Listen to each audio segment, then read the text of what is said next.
Hello lovely Seren people, my name is Dr. Matt Williams. I'm a tutor in politics and what's known as the Access Fellow here at Jesus College at the University of Oxford. Jesus College is one of 39 colleges that make up the University of Oxford. It's kind of like how Wales is divided into 22 counties. We are one of the 39 bits of the University of Oxford, and specifically we're known as the Welsh College of Oxford because we were founded 450 years ago in part by a Welshman to train Welsh people. So we're technically the world's oldest Welsh university because there was no permanent institution of higher education in Wales at the time Jesus College was founded. So even though I'm right in the middle of England, this is a little slice of Wales, and that's why I'm your point of contact with the University of Oxford, and I'm hoping to work with you quite a lot over the coming year to realise your ambitions for higher education and your careers, whether or not they include the University of Oxford. We've got a lot on offer to support you in realising your potential. And the reason that I've made this video is because I want to really make clear what you can do with your potential. You have, in short, enormous power, extraordinary power, because you're very bright, you're very committed and determined, and this is going to be one of the most important years of your life in terms of determining what you do with that power, where it's going to take you in terms of your university choices, in terms of your careers. And you can't do that on your own, and Seren will be there to support you and I will be there to support you, but there are lots of things that you can start doing today to make your position that much stronger, to use the power you've already got in your hands and make something with it. So in this video I'm going to go through some step-by-step approaches to actually enhancing your power little by little every single day. So what can you be doing right now in order to improve the competitiveness of your applications to universities or get you onto the sort of career ladder that you want? Well, some stuff is relatively obvious, and perhaps the most obvious point is work with Seren. The Seren network have selected you because of your capabilities, because you're brilliant, and they think you're deserving of a place. Prove them right. Okay, don't take it for granted. You've got so many opportunities, and frankly there's quite a lot of money being invested in you. So, make use of it. Don't suggest to anyone that they made a mistake picking you. You wouldn't want that, would you? So you're going to have lots of masterclasses coming up. You're going to have lots of opportunities to explore different universities, different careers, different subjects. Get stuck in. You need to explore. What else can you tangibly do in order to improve your chances of admission to a university like Oxford? There is a thinking skill that anyone can learn. In fact, you've already demonstrated it in your life, and in a sense you have to relearn it, which is how to think like an Oxford student. So what I'd like you to do is to take a look at this image. So just have a good old look at it and analyse it. Think about it deeply. Sort of think about what you notice, what's popping out at you in this particular image. So likely what's going through your mind is that you're saying, it's a bowl of salad, right? This is a pretty mundane, boring image. What are you doing, you lunatic? But what we teach people to do in Oxford is to think more deeply, to notice more details. Okay, to paraphrase St. David, sweat the small stuff, right? You've got to notice small details because that's what makes you a much more powerful thinker. If you can spot details that most other people can't spot, then you can solve problems that most other people can't solve. So the skill is, that I teach my students, to be much more childish, to behave as if you're 5 years old again. Now, I've got a 5-year-old son called Teddy, and he's at that stage in life where he's just full of questions, right? Why is the sky blue? Why is gold yellow? Rather than sort of assuming you know about the world, assume you don't know about the world and ask lots of questions about it. Because when you get to university level, actually, most of the more interesting questions become incredibly indeterminate. There's no right answer. And so the four most common words you'll hear at university are, what do you think? And to start about generating your own thoughts, you need to behave like a child. You need to ask lots of questions. So look again at the image, right? And this time behave like you're 5 years old, okay? Why? What? How? Who? When? Whatever, use lots of questions. Don't try and just lead with stuff that you know, because this will achieve a number of things. First of all, it'll mean you'll likely notice more details and you'll start to develop your thinking. It also forces your brain to work actually a bit slower, which is really important. What often happens is that we're kind of on autopilot. Our brains just spit out thoughts and ideas that are dormant in there because they've been put there by somebody else. But if you ask questions of things, you actually force yourself to engage much more freshly, much more authentically with the material, rather than just trying to force out an idea that someone else has got. You're thinking about it for yourself. So some of the questions you might have would include, why do we eat this awful rabbit food? Right? Why do human beings have to eat this? My dog doesn't have to eat this garbage, and he's all right. So why do we have to eat it? I mean, that's perhaps not how you would think about it, but some people don't like salad, okay? And that's an interesting question, and it's because humans aren't actually terribly good at synthesizing vitamins without taking them externally. So unlike dogs, which can take the vitamins they need to survive from pretty much any old rubbish, we've got to take it as supplements in food or otherwise. So human beings require a vitamin-rich and varied diet in order to survive, whereas other animals do not. You could also ask, why do the different vegetables and fruits have different colours? And what even is colour? Why do the tomatoes appear to be red, whereas lettuce and other things appear to be green? And indeed, why do most plants appear to be green? What does that mean? Well, if you've got a sort of rudimentary background in physics, you'll know that means that the green spectrum of light is being reflected from the surfaces of these items. Well, if you remember your rainbow, Richard of York gave battle in vain. Green is right in the middle of the electromagnetic visible spectrum. So plants are not utilising the light that's kind of common. It's right in the middle of the spectrum, which is a bit weird when you think about it. So what plants are doing is that they're absorbing red and blue light, but they're spitting out green. Why would they do that? Okay, so hopefully you can see that as you start inquiring about the image, you start noticing details that most people don't notice, and you start going on this sort of journey of thought and discovery, which is much deeper, much richer, and much more personal, much more about you. Because ultimately, at universities like Oxford, we're interested in you. We're not interested in the stuff you've learned because someone else told you. We're interested in your original contributions, your original thoughts. Okay, you might even ask about, why is it in a glass bowl, and where does glass come from, and who invented glass, and how did they discover it, and if glass is see-through, why can't I just put my hand through it?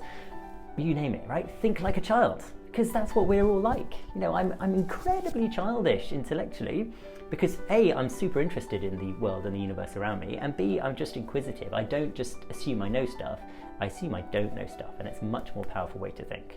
Okay?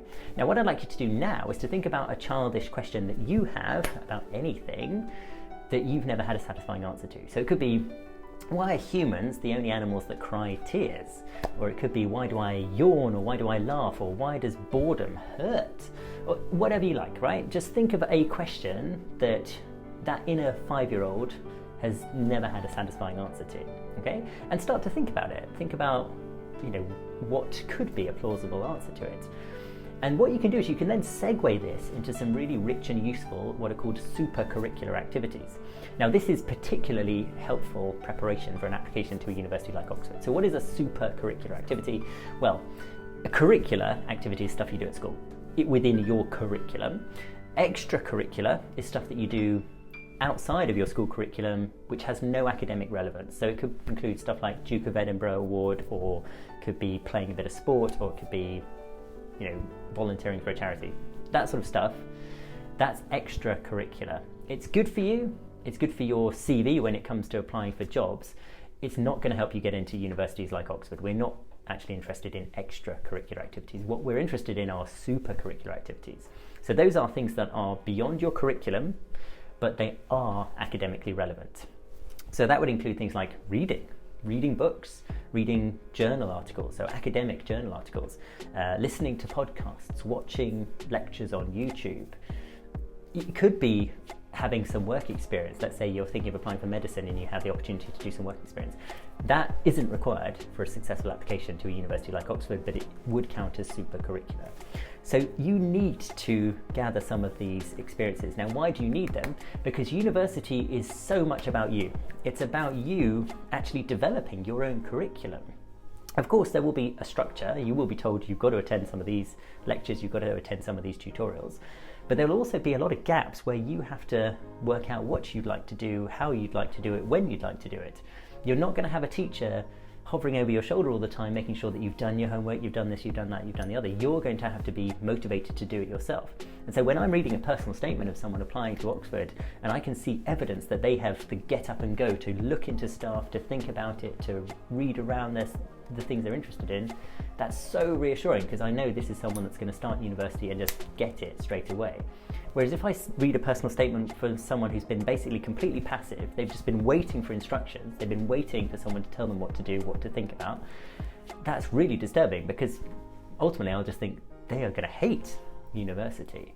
So you need to take a bit of an initiative, and a good place to start is with stuff that you care about. So if you take your inner 5-year-old's question, go and start looking into it, go and start, gently. You can read some introductory stuff, maybe on Wikipedia even. You can go and look at some stuff on YouTube. But then start to climb the hill, start to make your life a little bit more difficult. What you want to be doing are the sorts of activities that undergraduate students in your chosen subject do. So you want to start reading the sorts of books that they would read, the sorts of articles that they would read. Okay, so you can find these by looking on university websites where they'll have suggested readings. You can also just look at things like whether or not a university published the work. So if it comes from, say, Oxford University Press, then you know it's at an academic level. Reading that sort of stuff is hard and is not going to be quick and easy, but that's okay. Just take your time, take it slowly, think about it deeply. Even if you read only a couple of chapters in a few months, that's okay, right? We'd much prefer you push yourself and you do a little bit that's weighty and important than you just have loads and loads of supercurricular activities that are actually pretty shallow and you haven't really given yourself a chance to think about it. The most important thing with supercurricular activities is you must have fun. If at any stage you're not having fun, you're not doing it right, and you've got to stop. Okay, so that's why I think it's a good idea to start with a childish question, because you're likely to be motivated to find an answer to it. You're likely to want to go and pursue it. Okay. Another thing you can start thinking about now is the specific process of applying to competitive universities. You've got about a year until you'll be right in the thick of it, and that's actually less time than you may like. So you will have to write a personal statement for your UCAS form, which is how you apply to universities. I've got a video on YouTube that will walk you through that if you like, but you also need to start filling that with those supercurricular activities, so that's why you need to start pursuing those now. Other aspects of the application process will include, for many universities, not all, and not for every subject, admissions tests. Now these tend to be the best predictors of who's ultimately successful in getting into those universities. And in my experience, students that are successful at getting into universities like Oxford have basically gone through as many of the available resources for those tests as they could get their hands on, right? So you need to start thinking about that as well. If you want to apply for a very competitive degree like medicine at Oxford or Cambridge, there is a test called the BMAT, and you basically need to go through every BMAT test you can find, okay? And if you don't, you're not serious, I'm afraid to say. But, as mentioned, it should be fun, right? Preparing for these tests can be enjoyable. If you frame it in your mind as something that's going to make you stronger, it's going to make you smarter, it's going to make you more capable, then you won't resent it. And also, if you don't sort of set yourself up to fail by saying something like, I'm going to do a past paper every day, then you'll be fine, right? What you want to do is little and often. 10, 15 minutes a day, every day would be perfect. From now until next year, you'll be amazingly good at all aspects of the application process. Okay, so have a think about a childish question, start reading around about it, start climbing the hill, making the reading a bit more difficult, start looking into the admissions procedures for any universities you're interested in, and start thinking about what materials you need to curate in order to make an effective application to those universities. Okay, so those are some of the main things. Other things to think about are your brain, slightly more generally. This is going to sound a bit odd, but applying to universities is very taxing on your brain, and your brain is already, overloaded because you're doing your A-levels, and you're growing, and you've got social lives and all the rest of it. So there's a lot going on, and you need to treat your brain very carefully. There are two particular ways in which you need to be careful with your brain. The first of which is physiological. Think about how much sleep you're getting. One of the most consequential things you could do after watching this video is get an early night tonight, because many, if not most, teenagers are literally torturing themselves by not sleeping a sufficient number of hours, and by sleeping irregularly, so not at the same times every night. They are literally torturing themselves. Sleep deprivation is an incredibly effective torture, and it's a really, really bad idea to torture yourself. At this time, when you've got so much going on in your life, torturing yourself as well is a bad idea. So think about your sleep, because if you get better sleep, then your thinking skills will improve, your mental health will improve, your physical health will improve, everything will improve. If you listen to nothing I've said over the last few minutes, except I need to go to bed early tonight, great, that'll be a good result. Okay, so think about your sleep. Think about your nutrition. Your brain uses about 1/5 to 1/4 of your daily calories, even though it's only about 2% of your body mass. So it's a very energy hungry organ and it needs vitamins. So a nice, rich, balanced diet, especially if you can get some oily fish, some nuts, some leafy greens in there, that would be really good. And then, of course, hydration. The brain needs water. I mean, it's mostly water anyway. So dehydrating yourself is a very foolish idea, and it's going to cause you nothing but impairments in everything that you try and do. Okay, so think about your physiology. The other thing to do is to think about your psychology. Be kind to yourself. That inner 5-year-old that you're encouraging to ask lots of questions, you need to be kind to it. Don't sort of chastise it for being stupid or incapable or not Oxbridge material. All of those things are not true, and they're not going to help you. They're just going to burn nervous energy, and they're going to lower your self-esteem. You know, even if you are thinking of applying to a university like Oxford or Cambridge, don't think about what happens if I fail.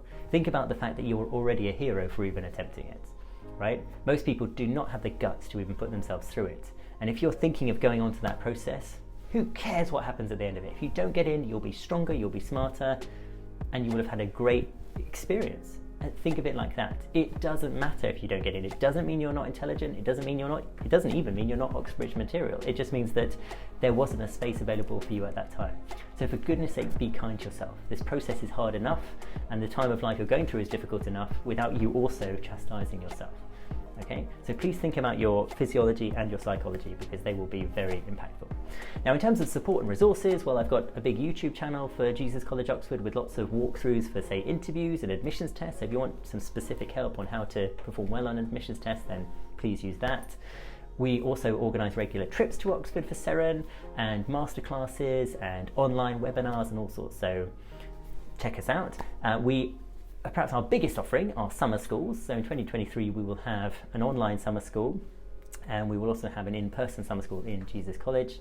And the final thing is make a plan, okay? And make sure it's a smart plan, a specific, measurable, attainable, relevant and time-bound plan, okay? If you set yourself goals which are huge and unobtainable, then you'll just lower your own self-esteem. So if, for example, you say you're thinking of applying for English literature, and you say, right, I'm going to read all of Shakespeare this weekend, it's not a smart goal, okay? It's specific, I suppose, it's measurable, I guess, but it's not attainable. It's not relevant either, because you don't need to do it. So set yourself meaningful goals that will help you enjoy the process of this super curricular learning. So let's say, for example, your childish 5-year-old question is, what is bad Shakespeare? What is like really crap Shakespeare that no one likes to read, no one likes to perform? Because that's kind of an interesting question, right? We sort of talk about Shakespeare like he's this infallible genius, but what were the bits where he maybe dropped the ball a little bit? What are some of the plays that people almost never talk about? Could be, for example, King John or Henry VIII. Both Shakespeare plays almost no one has ever heard of, almost no one's read. A smart goal could be go and read one of those, because you could easily do that in a weekend and think about it. And that's the right sort of level. You're reading the sort of stuff that undergraduate students read. You're inquiring after something that you would likely find interesting, and it's completely attainable. And then you've got something to write about in your personal statement. It's just win-win-win, okay? Generally speaking, when it comes to setting goals for being competitive at university, the trick is little and often. 15-20 minutes a day working on these sorts of super curricular activities and working through the admissions processes is likely to be perfect. You know, you don't need to be doing 3 hours a night, but nor is it a good idea to do 3 hours every month. Little and often will just help make it a regular pattern, and will also help you enjoy it, because remember, throughout the whole process, the golden rule is, if you're not having fun, you are not doing it properly, okay? Nothing about the process of applying to universities needs to be unpleasant. If you framed it in your mind as this sort of trial that is going to be horrifying, it will be horrifying. But you need to change that framing. You need to think, this is an opportunity for me to show what I can do, to show that Seren were right to pick me and were right to invest all their money in me, because I'm going to show what I'm capable of. I'm going to take the power I have and I'm going to use it. Okay? So that's what you need to do. That's what you need to think about. So what I'd like you to do now, right now, is think about at least one thing you're going to do this afternoon, this evening, in order to make yourself a more viable contender for a university like Oxford. It could be, I'm going to go to bed early. It could be, I'm going to eat a few more nuts so that my brain's got plenty of energy and good energy. It could be, I'm going to watch some stuff on YouTube. I'm going to think of a question that I want answering. I'm going to start exploring what Seren has to offer. Doesn't matter. Everyone needs to have one concrete thing they're going to do this afternoon or this evening. Okay, and then do it tomorrow, and then the day after, and then every day until you've submitted your applications. Right, well I hope that's been helpful. It's been a real pleasure talking to you, albeit I wish I was there to speak to you in person, and I look forward to working with you throughout the year. Thanks so much for watching, all the best now, bye.